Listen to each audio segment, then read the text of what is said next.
ถ้าเกิดพูดถึงนาฬิกา Timex เนี่ยผมเชื่อได้เลยว่าไม่มีใครคาดหวังว่าจะได้เจอ Timex ที่ราคาเกินหมื่นแน่ๆนะครับเพราะปกติแล้วเนี่ย Timex คือนาฬิกาที่ราคาย่อมเยาวมากๆนะครับเรียกว่าเป็นคาซิโอของฝั่งอเมริกาอะไรประมาณนั้นเลยนะราคานาฬิกาเนี่ยหลักพันไปเลยตลอดแต่ถ้าเกิดผมบอกว่านาฬิกาเรือนเนี่ยที่เพื่อนๆเห็นอยู่ในมือผมเนี่ยเป็น Timex ที่ราคาเนี่ย30,000ไปปลายจนเกือบจะ 40,000 บาทเพื่อนๆจะเชื่อหรือเปล่านะครับซึ่งมันเกิดขึ้นจริงๆแล้วนะครับเพราะว่าเรือนนี้เนี่ยคือ Timex Giorgio Galli S2 นะครับนาฬิกา Timex ที่เป็น Swiss made ทั้งตัวเรือนแล้วก็เป็นไลน์อัพที่พรีเมียมที่สุดแล้วก็ดูหรูหราที่สุดขนาดที่ว่านาฬิกาแบรนด์สวิสหลายแบรนด์เนี่ยอาจจะต้องถอยทับแล้วก็ปาดเหงื่อกันเลยทีเดียวนะครับซึ่งมันจะเทพแค่ไหนแล้วมันจะสลัดภาพความเป็น Timex นาฬิการาคาย่อมเยาไปได้ไหมเนี่ยคลิปนี้มาหาคำตอบกันโดยก่อนอื่นเนี่ยผมอาจจะต้องขอเล่าที่มาที่ไปของคอลเลกชันนี้ก่อนนะครับคือชื่อรุ่นของเขาเนี่ยคือ Giorgio Galli นะครับโดยชื่อนี้เป็นชื่อของ Creative Director ที่ดูแลเรื่องการดีไซน์นาฬิกาใน Timex Group นะครับโดยที่คุณ Giorgio Galli เนี่ยเขาก็เคยทำงานในแบรนด์นาฬิกาญี่ปุ่นอย่างพวก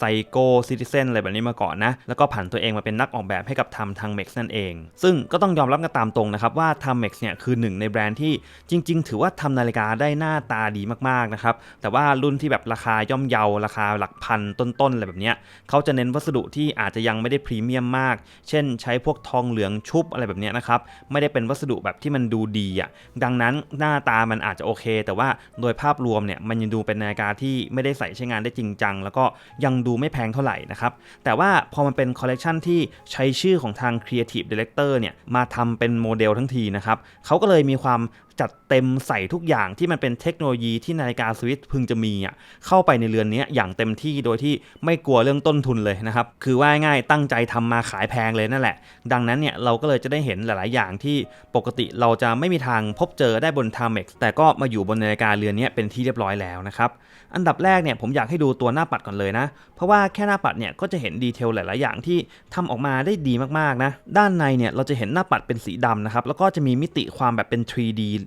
ค่อนข้างจะดูเก๋มากๆคือตัวไดอัลตรงกลางเนี่ยมันจะเหมือนแบบเป็นจานที่มันยกขึ้นมาแล้วก็ตรงด้านนอกเนี่ยตรงที่มันเลยวงกลมสีเงินนี้ออกไปเนี่ยมันจะเหมือนเป็นหลุมที่เป็นเหวลึกลงไปนะครับดังนั้นมันจะดูแบบเป็น3มิติสุดๆพลิกซ้ายพลิกขวาจะเห็นความตื้นลึกค่อนข้างจะชัดเจนดีนะครับแล้วก็ลักษณะการดีไซน์มาร์กเกอร์ต่างๆเนี่ยก็ต้องบอกว่าทำได้เท่ดีนะคือมันจะเป็นแบบเส้นกลมๆสีเงินอ่ะแล้วก็เซาะเป็นร่องเพื่อบอกเป็นขีดสเกลมาร์กเกอร์แล้วก็ด้านล่างเนี่ยจะมีบอกชื่อรุ่น Giorgio Galli แบบนี้นะครับแล้วก็รหัสรุ่นเนี่ย S2 Automatic แล้วก็ที่สำคัญนะครับที่ทำให้เรือนนี้พรีเมียมมากๆคือด้านล่างเนี่ยจะระบุชัดเจนว่าเป็น Swiss made นะครับก็คือเรือนนี้ผลิตในสวิตเซอร์แลนด์เลยเพราะปกติแล้วเนี่ยนาฬิกา Timex ซึ่งเป็นแบรนด์จากฝั่งอเมริกาเนี่ยก็จะไม่ได้ผลิตนาฬิกาในสวิตอยู่แล้วนะครับก็จะผลิตแถวเอเชียบ้างแถวรอบๆนี่แหละนะครับเขาก็เลยทำราคาออกมาได้อย่างย่อมเยาเลยแต่ว่าเรือนนี้พอเป็น Swiss made ปั๊บแน่นอนนะครับว่าเรื่องต้นทุนเนี่ยมันสูงขึ้นอยู่แล้วแต่ก็แลกมาด้วยความพรีเมียมของตัวนาฬิกาที่เรียกว่าอัปเกรดยกระดับขึ้นไปอีกสเต็ปหนึ่งเลยนะครับแล้วก็เรื่องของหน้าตาด้วยแหละที่เรือนนี้ผมว่าดีไซน์มาแบบค่อนข้างจะสวยแล้วก็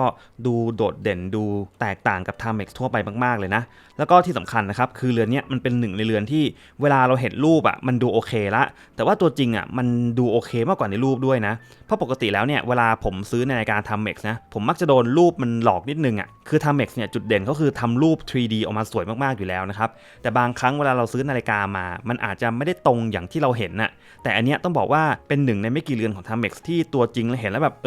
มันดูดีดูน่าใช้งานกว่าในรูปอีกนะครับส่วนตัวกระจกเนี่ยก็เป็นซัฟไฟร์คริสตัลด้วยนะครับเป็นทรงโดมนูนๆขึ้นมาตรงกลางแบบนี้นะก็มีความพรีเมียมมากๆนะครับปกติกระจก Timex นี่คือมิเนอรัลธรรมดาเลยบางทีให้เป็นพลาสติกด้วยซ้ำนะครับแล้วก็ตัวเครื่องเนี่ยใช้เป็นเครื่อง Sellita SW 200นะครับซึ่งเป็นเครื่องที่ใช้งานได้ดีตามมาตรฐานแบบอุตสาหกรรมสวิตอยู่ละคือเอาง่ายๆนาฬิกาสวิตที่เราเห็นขายในปัจจุบันเนี่ยที่ราคาแบบ 40,000 50,000 หรือแบบแม้กระทั่ง 70,000 80,000 แสนนึงอ่ะส่วนมากก็ใช้เครื่องตระกูล SW 200กันนี่แหละนะครับเรียกว่าเครื่องที่ตัวนี้ใช้อ่ะก็เป็นเครื่องที่เจอได้บนนาฬิกาหลักแสนได้แบบสบายๆเลยนะครับเป็นเครื่องที่มาตรฐานค่อนข้างจะสูงมากเครื่องหนึ่งในอุตสาหกรรมสวิตเลยนะครับแต่ว่าเรื่องการสำรองพลังงานเนี่ยน่าจะเป็นจุดอ่อนเดียวของเครื่องนี้นะครับก็คือได้ประมาณแบบเกือบ40ชั่วโมงยังไม่ได้เยอะมากเท่าไหร่แต่ว่าเรื่องการใช้งานระยะยาวความเที่ยงตรงการสวิตดูแลรักษาเนี่ยก็ค่อนข้างทำได้ดีเลยนะครับส่วนต่อมาที่ผมว่าน่าจะเป็นไฮไลท์ของเรือนนี้เลยนะคือเรื่องของตัวเคสนะเพื่อนๆเคสของเรือนนี้เนี่ยอย่างที่เห็นนะครับว่าจะมีดีไซน์ที่แบบมันดูเท่มากๆนะคือเขาจะเรียกทรงเคสเนี่ยว่าเป็นทรงสเกเลตันนะครับ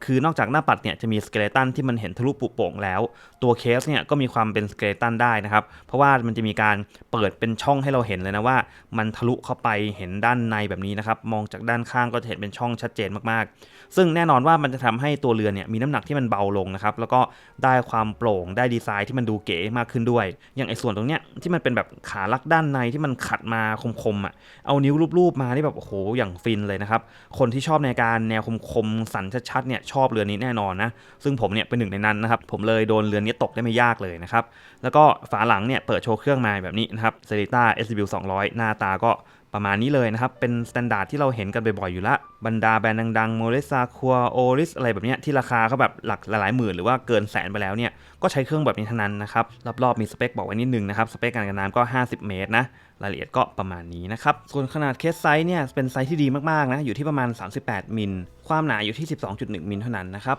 บส่วนลักทุลักอยู่ที่ประมาณ46มิลน้ำหนักช่างออกมาอยู่ที่ประมาณ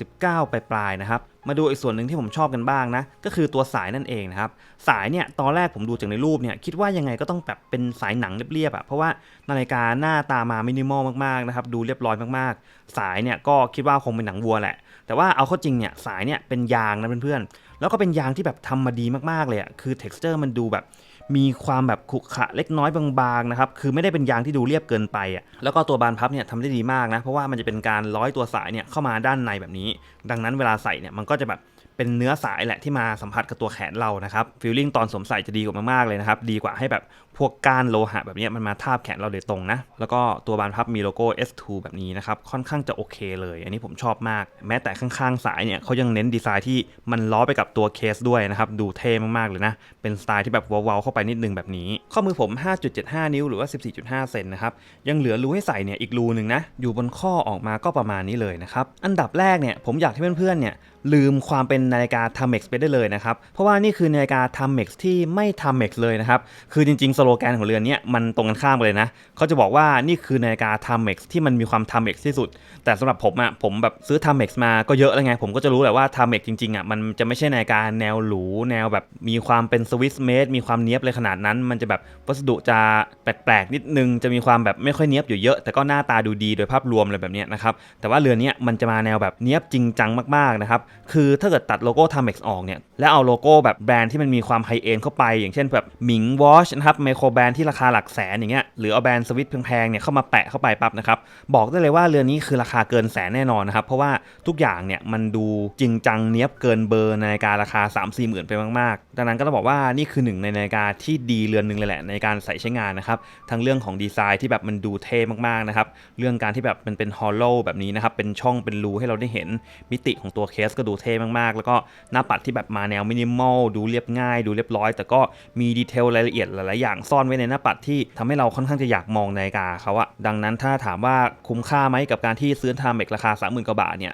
ผมก็สามารถตอบได้อย่างเต็มปากนะว่าก็คุ้มแหละนะครับถ้าเกิดชอบดีไซน์แบบนี้อยู่แล้วนะยังไงคุ้มแน่นอนเพราะว่าเราจะไม่ได้ความเป็น Timex แบบที่เราคุ้นเคยเลยนะครับคือเรียกว่าไม่ต้องสนใจชื่อแบรนด์เลยก็ได้แค่เห็นนาฬิกาแบบนี้จะเอาแบรนด์อะไรมาแปะเนี่ยผมก็ค่อนข้างอยากจะซื้อหมดแหละนะครับต่อให้ไม่ใช่ Timex ก็ตามนะก็ถือว่าเป็นมิติใหม่ของ Timex นะครับที่ได้ลองทำอะไรที่มันดูมีความแปลกแหวกแนวแล้วก็ฉีกออกมาจากกฎเกณฑ์เดิมๆได้น่าสนใจมากๆเลยนะครับซึ่งที่ต่างประเทศต้องบอกว่าซีรีส์นี้ขายดีมากนะไม่ใช่แบบทำออกมาแพงแล้วคนไม่ซื้อกันนะครับอันนี้คือโซลเอาท์ตลอดเวลาเลยนะครับหาซื้อค่อนข้างจะยากนะอย่างผมเองจะซื้อจากเว็บ Official ของ Timex ที่อเมริกาเนี่ยยังกดไม่ทันเลยนะเพื่อนๆต้องไปตามหาซื้อที่ญี่ปุ่นนะครับและราคาก็แบบ 30,000 กลางๆเหมือนกันเลยนะครับไม่ได้มีถูกอะไรกว่ากันเลยซึ่งถ้าเกิดใครที่อยากได้เนี่ยอาจจะต้องไปตามหากันหน่อยนะครับในต่างประเทศทั้งหลายที่เขามีขายนะเพราะว่าเรือนเนี้ยผมลองเช็คมันนานมากๆแล้วในไทยเนี่ยยังไม่เห็นมีการนำเข้าอย่างเป็นทางการเลยนะครับยังไงใครที่อยากได้ก็ลองไปตะเวนหาซื้อกันดูนะเดี๋ยวผมลองเปลี่ยนสายให้ดูด้วยนะครับเพราะว่าจริงๆนาฬิกาหน้าตาแบบนี้เนี่ยเปลี่ยนสายได้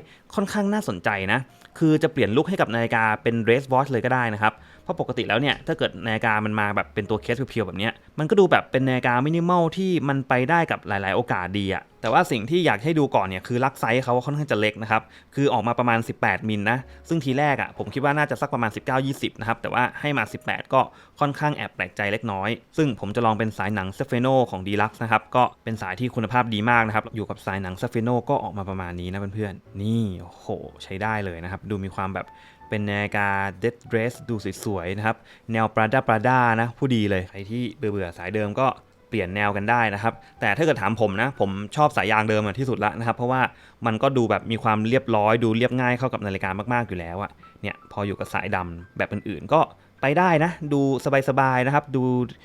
ชิลๆแอบเดรสนิดนึงหรูๆหน่อยลองไปเปลี่ยนสายเล่นกันดูนะครับแต่ว่าแนะนำว่าเป็นสายสีดำเรียบๆไว้ลายอย่าเยอะมากจะดีที่สุดนะครับสำหรับคลิปนี้ก็ประมาณนี้นะครับแล้วเจอกันใหม่คลิปหน้าครับสวัสดีครับ